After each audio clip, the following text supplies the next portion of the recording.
Pay me, pay me, pay me my silver now.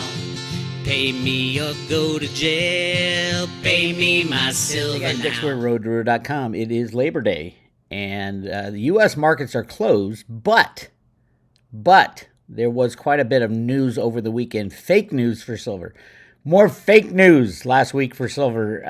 There's a few entities that I keep an eye on for fake news. One of them is Kitco.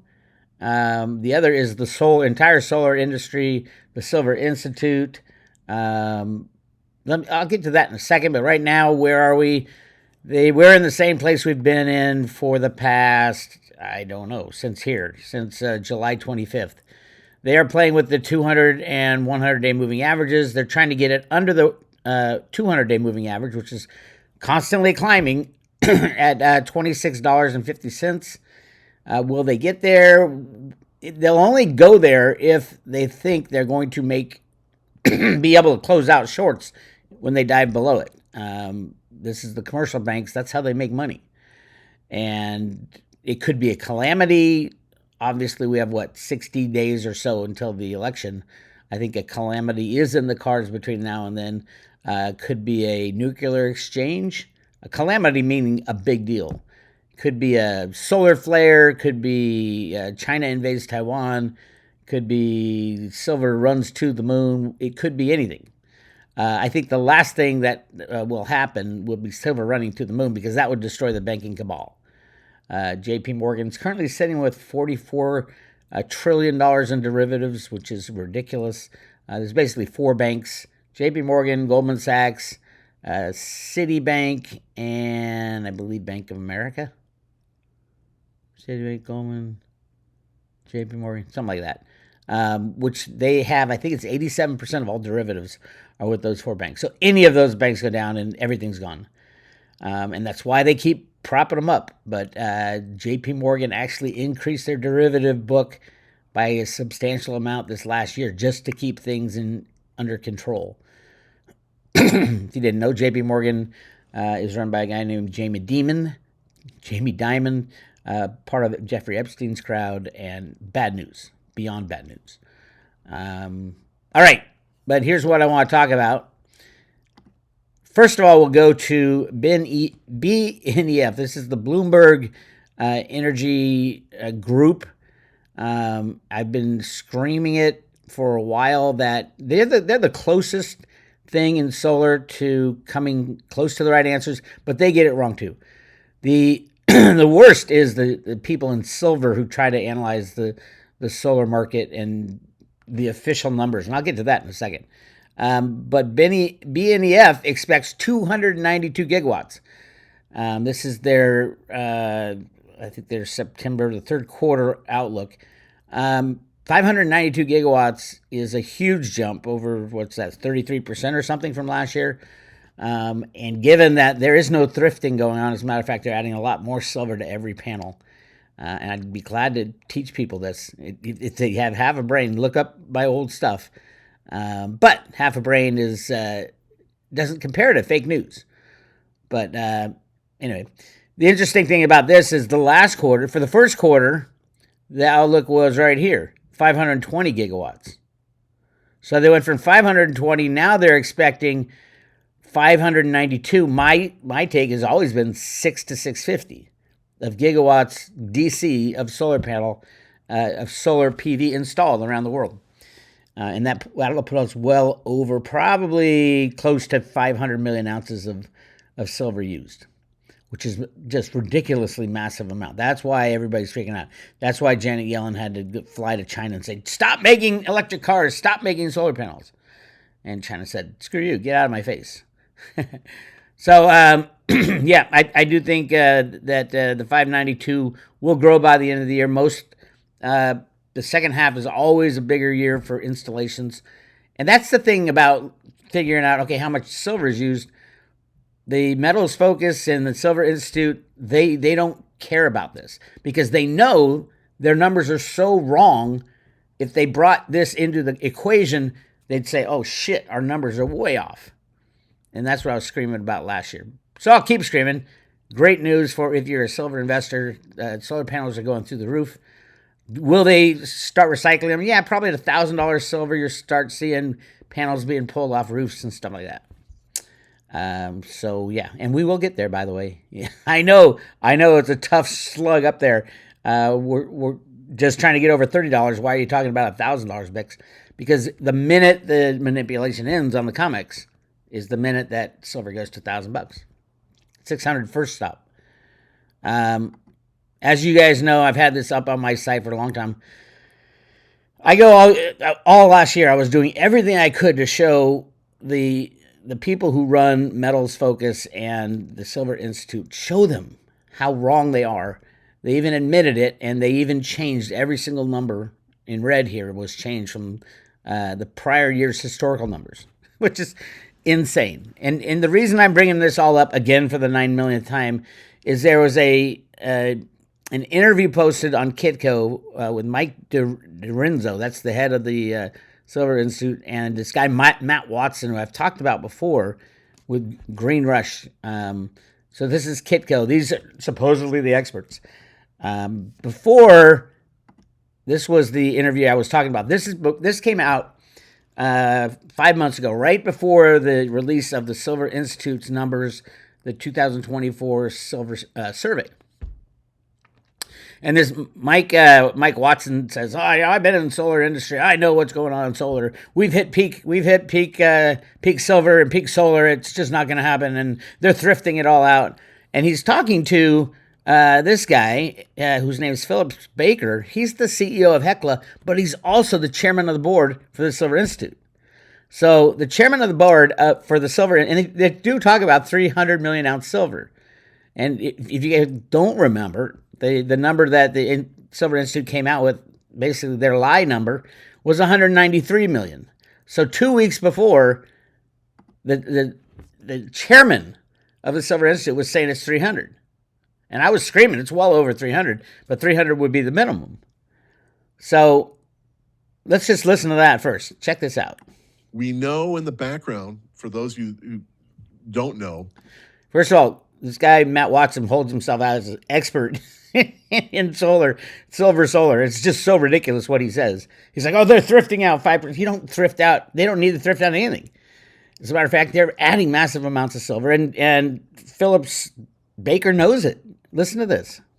There's design thrifting that goes on with the module manufacturers where they're trimming the silver used. They'll displace and do tin alloys or some other conductive copper material type as an alloy to help reduce silver loadings. But there's all sorts of different efforts. But on average, we've been averaging about 5% year over year reduction through design thrifting in grams per watt. Total BS, by the way. Complete BS, by the way. And there's some new technologies that are coming that have higher loadings. I do track all that, but I just think it's interesting. How much do we really need? And a long setup here, but that case that we were talking about where you basically go flat on installations versus you continue to ramp, whether we hit the 14 terawatts that IRENA wants us to hit by 2050, or maybe even double that, 28 terawatts, where you'd have about 65% of the global grid be driven by solar PV. By the way, this high case is way low. We've already surpassed that this year. You're combating a growth versus a design thrifting CAGR. It's a kind of a competition between two CAGRs. And the outlook I'm trying to sell you on here, Phil, is... Interesting that he says that. The outlook I'm trying to sell you on. That's all he's trying to do, is say, we've hit peak silver. What does that do to silver demand? Well, so we're here, I think we did somewhere around 260 to 280 million ounces of silver demand in 2023 for solar PV. Did you hear that? 260 to 280 silver demand of solar PV. And he's trying to lowball it. And then the guy, Phillips Baker, says, it's 300. It's going to climb a little bit further, but if you have that flat trajectory, the design thrifting will help lower the aggregate new demand year over year. The case where we had a faster growth rate, I think you're going to hold somewhere in the 300 million range for a longer period of time, year over year, in terms of solar PV demand. But I think the message we got to get through to all the analysts, Phil, is that there is a cap. How much solar do we need? There is a finite amount. Basically showing his cards. This is what we have to sell to silver investors. This is what we have to sell to them. That we've hit peak silver and no more silver is needed in solar panels. It's just the dumbest thing I've ever heard. And not many people, I think, see, most people don't understand what's going on in solar. They don't understand that TopCon has 50% more silver than the old one. And by the way, it jumped from about 33% last year and is going to be 70, 80% this year. Those numbers don't match. This guy, Matt, the solar expert, is full of shit. This is fake news, my friends. You could easily overbuild this if we don't watch out, is really one of my messages. Well, I'm struck by the amount of additional silver these new applications have, and bravo. Right. So I think the thrifting is not nearly as high given the new technologies as what you're showing here. Yeah. And so I think you'll see a continued increase in the amount of silver demand. But even if you don't, to have the demand for silver for solar be over 300 million ounces a year is a huge component of total demand. I don't even know what to say. This is the chairman of the board of the Silver Institute a week before the numbers come out for the Silver Institute saying it's 300. It's 300 million ounces per year. And then they come out with this right here, photovoltaics, 193. And nobody says anything. And I jump up and down and mark it all in red. I go, they're lying. Look, they're lying. And nothing happens. And this is the Silver Institute. So, just 9 days ago, this was posted. Same guy interviewing Mike Dorenzo, who is the other guy over at the Silver Institute. And here's how he tries to explain how those numbers came. Right. And if my calculations were right, I remember something about like 4 years worth of supply above ground in all these physical holdings. So does that sound about right, Mike? That's about right. Yeah, absolutely, Matt. You got it. So you mentioned the World Silver Survey is considered by many to be the Bible of the industry. Why don't you talk a little bit about this publication? The Bible of the industry. Fake news is the Bible of the industry, my God. So this publication dates back to 1990. Right. And the publication that came out then was a 40 or 50-year look back. So 1940 to 1950. And each successive year, we put this publication out. And all of those publications, by the way, are PDF and on our website. So you can look at the historic growth of not only the survey itself, but where silver as a metal has gone from 1990 to where we are today. We have sponsors for the survey, and they so generously support our publication of it. But most importantly, this is the most widely quoted publication on silver throughout the world. And he is right on that. And that's the most embarrassing part. We have fake news as the most widely quoted publication in silver. What in the world is happening to the silver industry? And the 2024 edition will still be quoted up until April of next year. I mean, it's used by news networks, it's used in investment pieces, it's used by banks. It is a thorough top-down review of the previous year with a little bit of an outlook for the current year. Their outlook was like a 1% growth. So it's a great publication, and it's something that we rely on basically every day. And we got to give a shout out to Metals Focus. Of course, they play a key role now over the past 5 or 6 years. Yeah, and we'll be using them going forward as well. The team at Metals Focus with 7 or 8 offices worldwide, over 30 employees and contractors. You notice that this 7 offices worldwide, 30 people in it. It's not that big, by the way. I talked to the guys there. They consult with people, but they're not that big an institution. Literally they're the ones that made the changes to all the historical numbers, and they do it every year. And I'm like, what? You can't do that. Well, if new information comes in, you're saying, you're telling people everybody's got to look at this information, and then you're changing it to massage the numbers so it doesn't look so embarrassing for the Silver Institute. This is fake news. This is how fake news is grown and distributed. Consultants, I should say, they really do their due diligence. And one of the reasons how they get such accurate information is they travel. They go out, they meet with the end users, they meet with the banks, they meet with the industrial users of silver, and they meet with the miners, most importantly. So they have a really good front face-to-face perspective on how the market is doing. And Mike, So here's what they say. And here's what was my big beef with them when I was talking to the head of Metals Focus. I'm like, hey, you should look at solar. You should look at solar. The solar installations are what is registered with the government of every country. So those numbers are much easier to rely on than calling up people and saying, hey, how much silver are you using today? Hey, Joe, how much silver did you use last week? Hey, Steve, how much silver are you using today? You should, I get it. That's fine to do as a backup. But for a hard number, if you know how much silver is going into every panel, which you do, and just melt down a panel and you figure it out, and you know exactly how much solar installations have gone in the year, it's an easy job to figure out solar. No, you don't have to call the 15,000 people who are involved in this, because every one of them is going to lie to you. Do you think the manufacturer of solar want to tell you how much silver is in their panel? No, they don't. Their job is to keep costs down. They're going to tell you something low. Every single one of them. There's nobody who wants the price of silver to rise except the mining companies, you would think, except they're all toothless. The mining companies and the investor. Everybody else, all your friends and relatives do not want the price of silver to rise. They don't know why, but they'd have to pay more for their flat screen TV. They'd have to pay more for their cell phone. They'd have to pay more for their electric car. They'd have to pay more and more and more.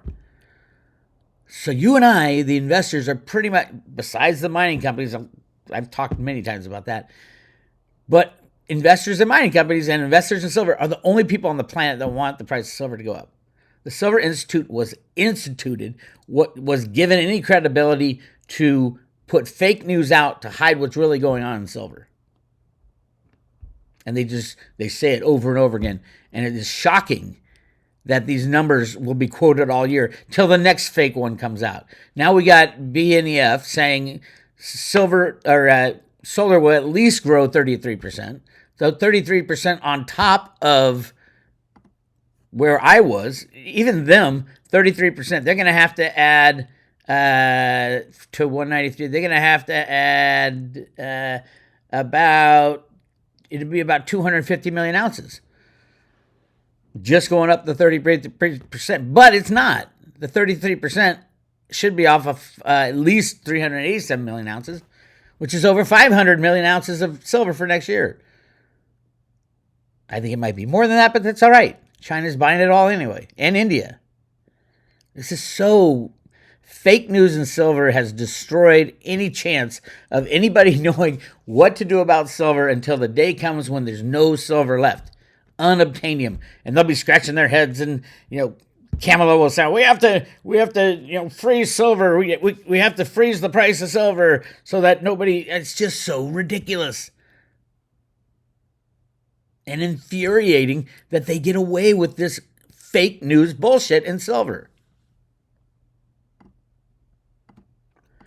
And all you got to do, if someone doesn't believe you, go to roadtoroot.com. I've left this thing there for a reason. Every historical number in red that is boxed right down here has been changed from the prior year. You can look it up yourself. All to massage the numbers so it doesn't look like silver's going out the back door, and it is flying out the back door. I don't know what day this game is going to end, but when it does end, it's going to be really ugly. So let's talk about what day. We're in September. September's going to be a huge month. You're 60 days out from the election. You're at the end of the fiscal year for the United States. Don't forget when the last attack happened on the global financial system. The last real attack. It was September 11th, 2008. That's when, as a matter of fact, I brought this video up. This is Paul Kanjorski, 15 years, right after. He's going to say on Thursday, this is September 11th was the Thursday. Listen to what he says. Absolutely no.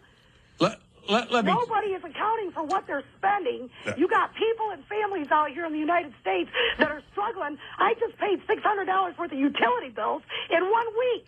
Yes. All right? I haven't got enough money to feed my family, but I make too much to give food stamps. I don't even make $10 an hour. Right. Now, if you took that money and subdivided it between the taxpayers in this country, we would stimulate the economy. You know why? Because we'd go out and pay off bills, pay off tax debts, create jobs, and buy stuff that we need. Caller. That's how you stimulate the economy. I'll take my answer off the phone. I love her. Oh my God, you go, girl. And listen, that type of reaction got Ken Korski to admit what really almost happened. Thank you. Appreciate it. From Okay, and I understand that frustration. Quite frankly, I'm equally frustrated as you are. I'm not necessarily in your particular experience or circumstance to be that frustrated by, but I'm frustrated too. But it's because of the misconceptions out there that things were done that are misunderstood. We did not give the $700 billion for the purpose of lending money. That was never in the program. It was misconstrued initially and put together with the suggestion by the Secretary of Treasury that we would be buying what we called dirty assets, defective mortgages and securities that were held in these banks, that the government would find a way to create a market, buy them in, take them off the balance sheets of the banks so that the banks could continue to function normally. Did you support that? I supported that, but also part of the bill, we gave the jurisdiction and authority to the Secretary of Treasury to make investments in banks. He had very wide authority because, quite frankly, we're not the experts on the Hill as to how to solve this problem, and the problem is a multifaceted problem, so we gave great flexibility to the Secretary of Treasury to act. So what would you say, though, then, to somebody who says Paul Ken Korski is supporting Wall Street but not Main Street with this latest $825 billion package now moving through the House? They are right to this extent. Why did we do that? We did that because the Secretary... Look, I was there when the Secretary and the Chairman of the Federal Reserve came those days and talked with members of Congress about what was going on. It was about September 15th. Here's the facts, and we don't even need to talk about these things. On Thursday at about 11 o'clock in the morning, the Federal Reserve noticed a tremendous drawdown of money market accounts in the United States to the tune of $550 billion was being drawn out in a matter of an hour or two. The Treasury opened up its window to help. They pumped $105 billion in the system and quickly realized that they could not stem the tide. We were having an electronic run on the banks. They decided to close the operation, close down the money accounts, and announce a guarantee of $250,000 per account so there wouldn't be further panic out there. And that's what actually happened. If they had not done that, their estimation was that by 2 o'clock that afternoon, $5.5 trillion would have been drawn out of the money market system of the United States, would have collapsed the entire economy of the United States, and within 24 hours, the world economy would have collapsed. Now, we talked at that time about what would happen if that happened. It would have been the end of our economic system and our political system as we know it. And that's why, when they made the point, we've got to act and do things quickly, we did. Now, there you go. Except he says, I was there on the 15th. That Thursday was September 11th in 2008. And so it was planned. It was planned beforehand. As a matter of fact, that's what Ruta wrote in the sand, 11 plus 9, or 9/11, in the original Road to Ruta documents. So I have key interest looking at September 11th this year. I'm not saying it'll happen, but there is something happening right before it, which is very important, and that would be this right here. The FDIC quarterly meeting is happening on the Monday. I think it's around the Monday. It's around the 9th. I think it's the 9th, Monday the 9th, that the FDIC has their quarterly meeting where they show how much the banks are losing. This is, it's 2022. This was kind of what started the drama back when Silicon Valley Bank and all that. It was all about, oh my God, look how how many unrealized losses are on the bank's balance sheet. We had a mini freak out last quarter. That would be the first quarter. This would be the second quarter that they do it, and that'll come out on next Monday, next week. If that number is up in the $600 to $700 billion in unrealized losses, that would be pretty damn big. And because commercial real estate is playing such a larger portion now, with no end in sight for the destruction of commercial real estate, I would expect that number to be there. And I think that's what the FDIC has been kind of freaking out about. We got to close these down on a 3-day weekend. Well, maybe they were closing down JP Morgan this weekend and restructuring. I don't know what is going on behind the scenes, but what I do know is that we've got huge losses on the books of the banks, and with no way to get out of it. There is no way to get out of it. As you can tell, I do think this next quarter will be a bigger jump, even though they can change it, obviously, but there are people who want this done. They're tired of it, and good guys and bad guys. Now is the time. The next 60 days, if you're going to make any changes on the planet, it's going to happen in the next 60 days. I think China's going to invade Taiwan, which is going to be so massive. If it's a peaceful invasion, the U.S. doesn't do anything, so that's fine. It's yours, so go ahead and take it. We could have a smooth transition. If the U.S. says, "What are you doing?" and China says, "You come close to us and we'll blow you up,"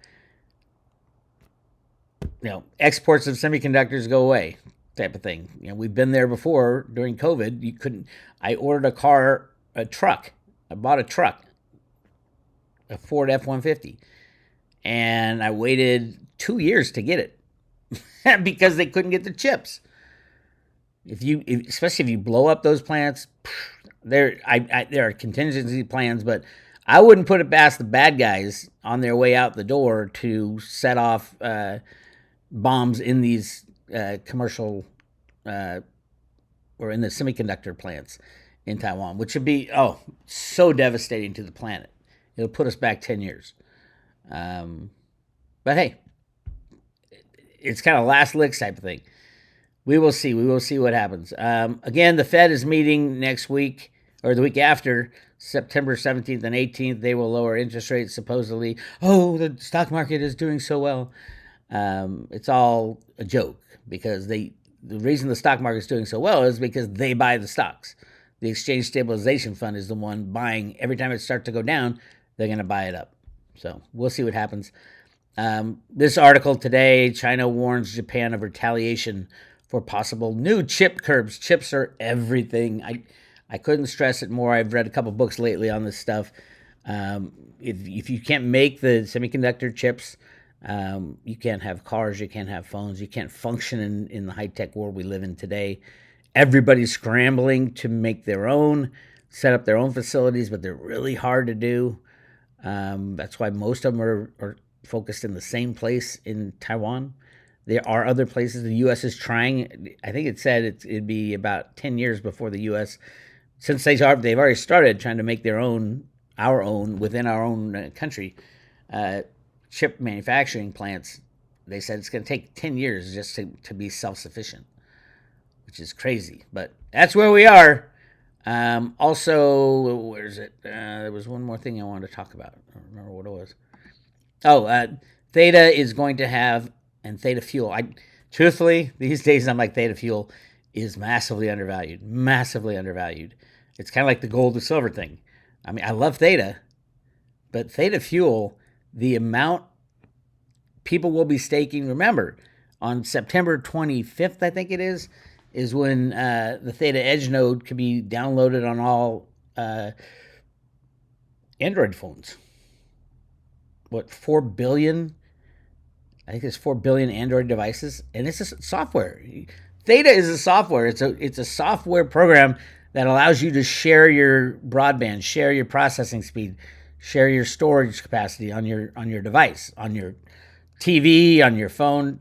Theta is going to be on everybody's lips. Everybody will be talking about it in the next 1, 2, 3 years. Especially if China invades Taiwan, all of a sudden you can't have any more expansion. Everybody's like, okay, what have I got? what kind of storage do I have if the chips for the storage machines that store all the data of the world and AI can't be made because they blew up Taiwan, or can't be made because China won't allow any exports anymore. Then you'll deal with what you got on hand. And what an amazing environment for Theta and Theta Fuel to be in, a world where all of a sudden we are resource constrained as far as computer processing power, as far as storage, Wi-Fi expansion. Poof, in comes Theta to save the day, and Theta Fuel will be that token that everybody's like, oh my God. I think it'll go, right now it's being created at, I think it's 6-1 is what it was created. They're always making more Theta Fuel, and not a lot, but some. And Theta's a capped amount. But right now at 20-1, I think it's a screaming buy of T-Fuel, and then everybody will know. At some point, everybody will know.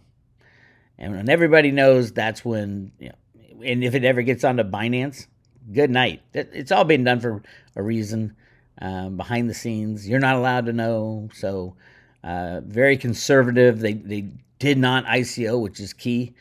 So yeah, absolutely. We're giving away 10 Theta, 100 Theta Fuel, and 1,000 T-Drop. We also have a Theta page on the Road to Ruta to teach you how to buy, store, and stake your Theta. That's what I got for you. This is Bix Weir. I'll talk to you later.